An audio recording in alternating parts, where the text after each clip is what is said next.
आप सभी को मेरा नमस्कार। मेरा नाम अनिल कौशिक है और मैं राजकीय मॉडल संस्कृति वरिष्ठ माध्यमिक विद्यालय सांगी रोहतक में कार्यरत हूं।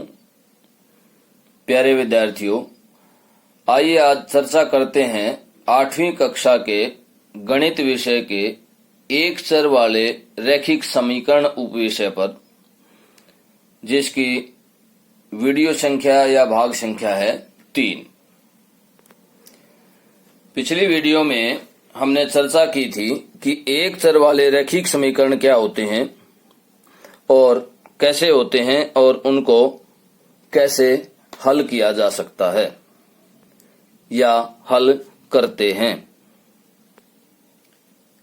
जैसा कि आपको स्क्रीन पर दिखाई दे रहे हैं, दो एक चर वाले रैखिक समीकरण दिखाई दे रहे हैं। जो इस तरह के समीकरण अब तक हमने पढ़े हैं कि जिनके एक ही पक्ष में चर होता था। जैसे ये जो समीकरण है, इस समीकरण के एक ही पक्ष में चर है। कौन से पक्ष में? ये दो पक्ष होते हैं समीकरण के, एक लेफ्ट हैंड साइड और एक राइट हैंड साइड, एक बायां पक्ष और एक दायां पक्ष। अब जो वेरिएबल है, जो चर है, वो इसमें एक ही पक्ष में विद्यमान है, दूसरे पक्ष में नहीं है। इसी तरह से ये दूसरा जो समीकरण आपको स्क्रीन पर दिखाई दे रहा है, इसके भी एक ही पक्ष में लेफ्ट हैंड साइड में ही चर है, राइट हैंड साइड में चर नहीं है। आइए अब ऐसे समीकरण पर चर्चा करते हैं, ऐसे समीकरण के हल पर चर्चा करते हैं जब समीकरण के दोनों पक्षों में चर विद्यमान हो, चर उपस्थित हो। तो देखिए किस तरह के समीकरण होंगे। ये समीकरण होंगे 2x + 5 = x + 9। इस तरह के समीकरण देखिए, इसमें चर कहाँ है? लेफ्ट हैंड साइड में भी चर है और राइट हैंड साइड में भी चर है। इसी तरह से चलो एक उदाहरण और देखते हैं कि x + 5 = 3x + 9।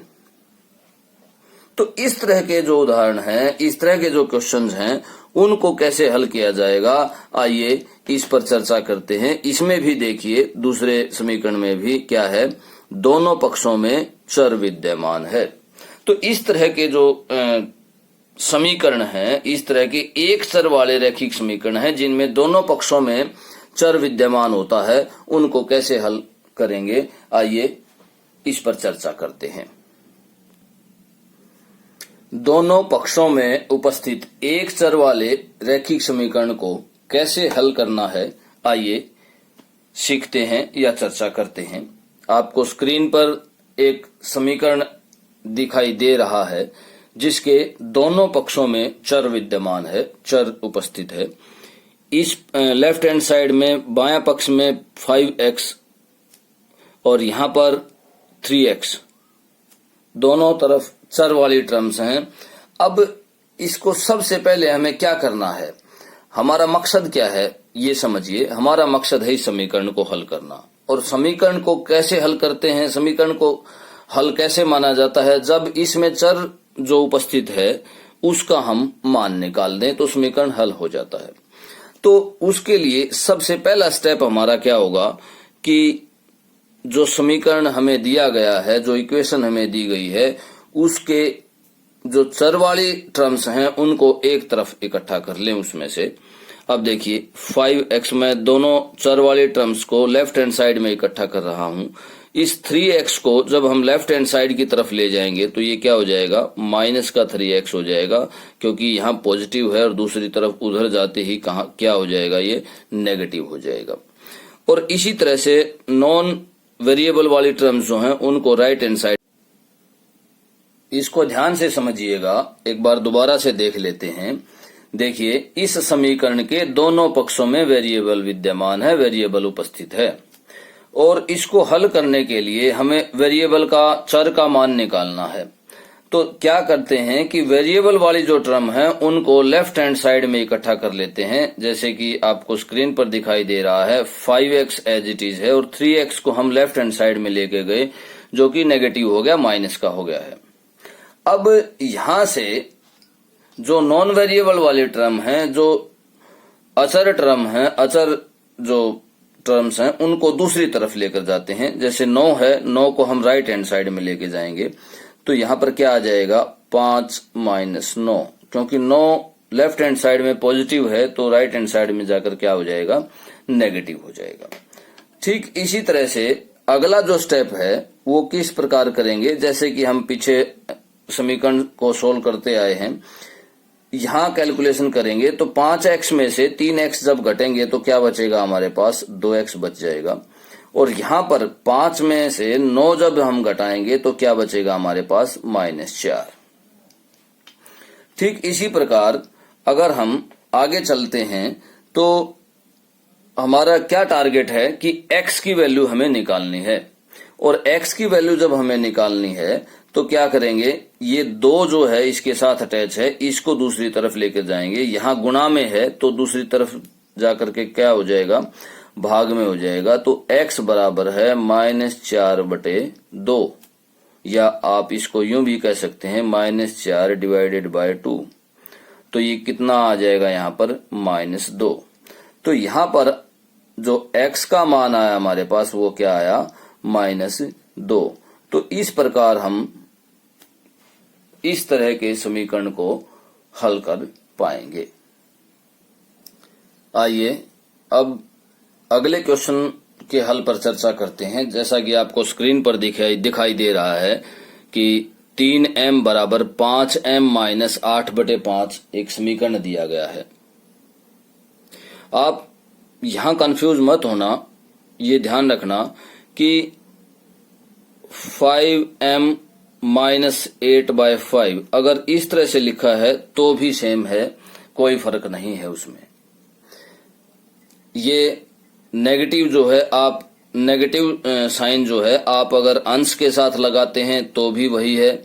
अगर जो नीचे बीच में इनके जो डंडा है या इनको जो अलग अंश और हर को जिसको हम बटा बोलते हैं उसके सामने है तो भी कोई फर्क नहीं पड़ता, और नीचे अगर लगा देते हैं तो भी कोई फर्क नहीं पड़ता, उसका जो मान है वो वही रहता है। आप यहाँ लगाएं या यहाँ लगाएं, तो इससे कंफ्यूज नहीं होना है विद्यार्थियों को। अब आगे चलते हैं, आगे देखते हैं कि इसको कैसे सोल्व किया जाएगा। अब इससे अगला स्टेप क्या होगा हमारा कि जो वेरिएबल वाली टर्म है उनको हम एक तरफ करेंगे, एक साइड में रखेंगे। तो देखिए कैसे 3m - 5m, इस 5m को जब हम लेफ्ट हैंड साइड में लेके जाएंगे तो ये क्या हो जाएगा नेगेटिव हो जाएगा, और यहां पर राइट हैंड साइड में क्या बचा हमारे पास -8/5। अब आगे चलते हैं, देखिए नेक्स्ट स्टेप क्या होगा, यहां पर हमें कैलकुलेशन करनी है। तो ये क्या आ जाएगा -2m, और राइट हैंड साइड क्या हो गया हमारे पास -8/5। अब हमारा समीकरण को हल करने का मकसद क्या है कि कैसे समीकरण हल होगा, जब हमारे पास इस m जो वेरिएबल है, m जो चर है, इसका मान निकलेगा। तो यहां से हमें m की वैल्यू निकालनी है। तो m की वैल्यू देखिए कैसे निकलेगी, जब हम -2 को दूसरी तरफ लेकर जाएंगे, m के साथ -2 गुना में है तो यहां पर क्या हो जाएगा -8/5, और ये भाग में हो जाएगा डिवाइडेड बाय -2। और डिवाइडेड इस तरह के क्वेश्चन को कैसे सोल्व करते हैं कि -8/5 और मल्टीप्लाइड बाय 1/-2। आप माइनस नीचे ले जाएं ऊपर ले जाएं कोई फर्क नहीं पड़ता। आप माइनस यहां भी कैंसिल कर सकते थे, इस स्टेप में भी यहां नेगेटिव साइन को दोनों तरफ से कैंसिल कर सकते थे, क्योंकि ये एक इक्वेशन है और इक्वेशन में जब दोनों तरफ कोई भी समान हो और गुणा में हो या डिवीजन में हो तो हम उसको कैंसिल कर सकते हैं। तो यहां से क्या आएगा हमारे पास, देखिए कैंसिल करने के बाद ये आ जाएगा 4।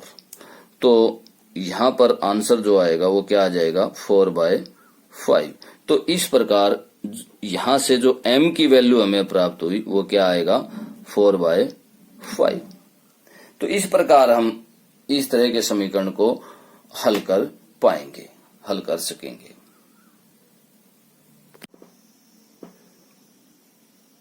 जैसा कि आपको स्क्रीन पर एक क्वेश्चन दिखाई दे रहा है, आइए इसके हल पर चर्चा करते हैं कि किस तरह से हल होगा। इसको हल करने की वही विधि है जो हम पूर्व में करते आए हैं कि वेरिएबल वाली टर्म्स जो हैं वो एक तरफ इकट्ठा कर लेते हैं। किस तरह से, देखिए 2x और ये x वाली जो टर्म है ये राइट हैंड साइड में है, इसको दूसरी तरफ लेकर जाते हैं, लेफ्ट हैंड साइड में लेके जाते हैं, तो क्या आ जाएगा, ये पॉजिटिव हो जाएगा क्योंकि यहाँ पर नेगेटिव है। इसी तरह से नॉन वेरिएबल वाली टर्म को भी हम राइट हैंड साइड में लेके जाते हैं। वेरिएबल वाले लेफ्ट हैंड साइड में इकट्ठा कर लेते हैं और नॉन वेरिएबल वाले राइट हैंड साइड में। तो देखिए 14 और ये -1 है, ये किस तरफ जाएगा, राइट हैंड साइड में, और क्या हो जाएगा, पॉजिटिव हो जाएगा क्योंकि वो नेगेटिव है। इसी तरह से जो नेक्स्ट स्टेप होगा अब इसका, उसमें हम कैलकुलेट करेंगे 2x + x कितना हो जाएगा, 3x हो जाएगा, और 14 + 1 15। नेक्स्ट स्टेप जो होगा वो देखिए, हमारा उद्देश्य क्या है, सॉल्यूशन निकालना। और सॉल्यूशन कैसे निकलेगा, जब हम वेरिएबल का मान निकालेंगे, वेरिएबल की वैल्यू निकाल पाएंगे। तो यहां पर हम x की वैल्यू निकालना चाहते हैं, तो देखिए x के साथ क्या अटैच है, 3, और 3 किस में है, गुणा में, मल्टीप्लीकेशन में। तो 3 को हम दूसरी तरफ ले जाएंगे तो क्या आ जाएगा, 15/3, और ये किसके बराबर आएगा, 5 के। तो इस तरह से हमने x का मान जो निकाला वो क्या है हमारे पास, 5। तो इस प्रकार हम क्वेश्चंस को या इक्वेशंस को सोल्व कर पाएंगे।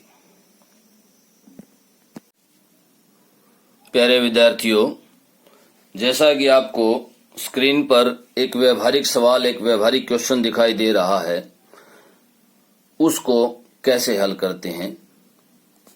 दो संख्याओं में पहली संख्या दूसरी की 5 गुनी है।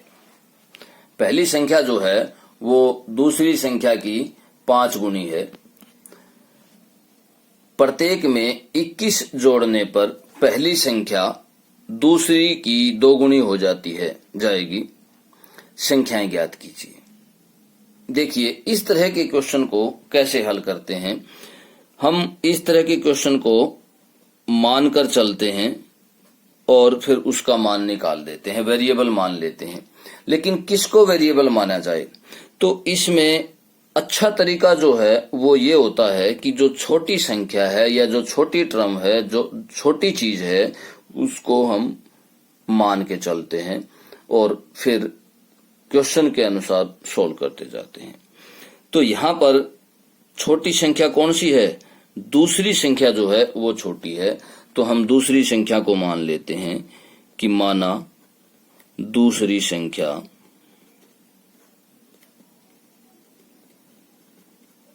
बराबर है x।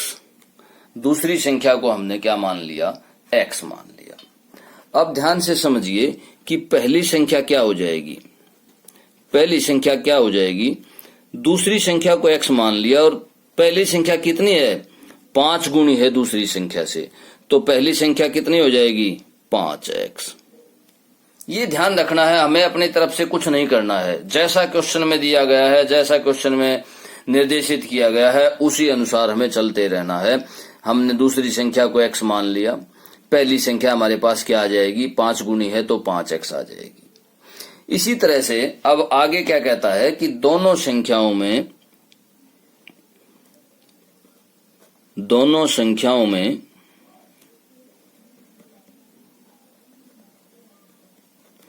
21 जोड़ने पर,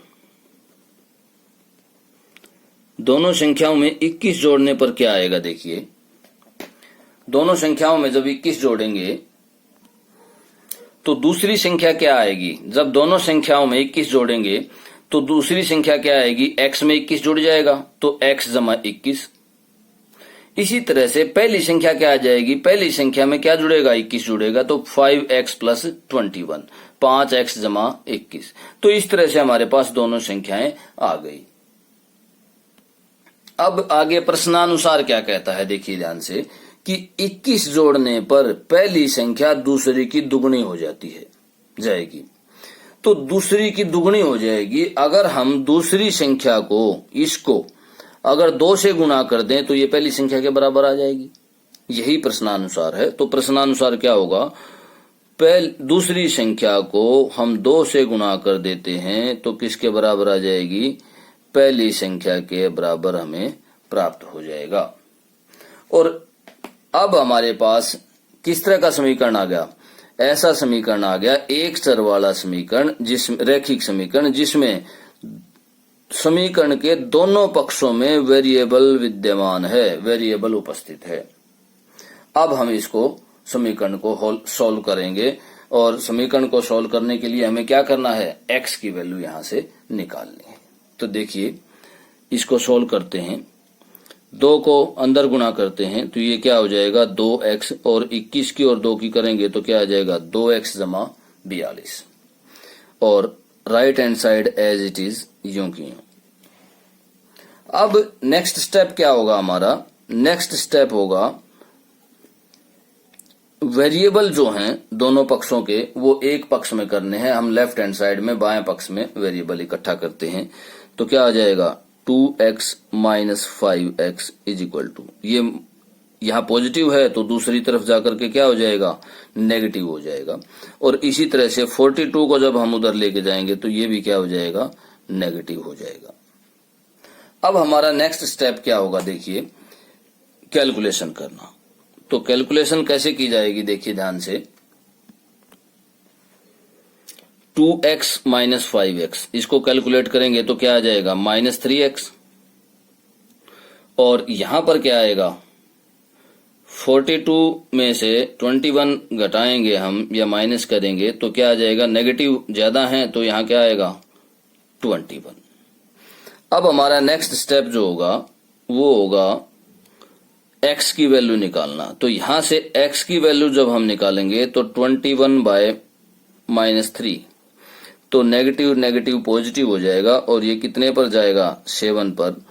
तो यहां पर हमारे पास जो x की वैल्यू आएगी वो क्या आ जाएगी 7 आ जाएगी। अब x की वैल्यू 7 आई हमारे पास, x की वैल्यू 7 है 7 है, तो हमने क्या माना था, देखिए यहां अक्सर बच्चे गलती करते हैं, यहां अक्सर विद्यार्थी गलती करते हैं कि यहां तक निकाल कर छोड़ देते हैं, जबकि हमें जो आंसर देना होता था वो क्या था कि दूसरी संख्या क्या है और पहली संख्या क्या है, दोनों संख्याएं ज्ञात करनी थी हमें। तो अब हम x का मान प्राप्त कर चुके हैं, 7 आया है, तो x क्या था, दूसरी संख्या। तो यहां पर लास्ट में लिखना है कि दूसरी संख्या हमारे पास जो आई, दूसरी संख्या बराबर है 7, और इसी तरह से पहली संख्या क्या हो जाएगी, देखिए पहली संख्या बराबर है, क्या है पहली संख्या, किसके बराबर है 5x के, तो 5 गुणा 7, x की जगह हमने 7 रख दिया तो दूसरी संख्या क्या आ जाएगी हमारे पास 35। तो इस प्रकार हमारे पास दूसरी संख्या क्या आई 35 और पहली संख्या क्या आई 7। तो इस प्रकार हम इस तरह के व्यवहारिक सवालों को भी एक चर वाले रैखिक समीकरण को हल करने की विधि से बहुत ही आसानी से हल कर सकते हैं। धन्यवाद।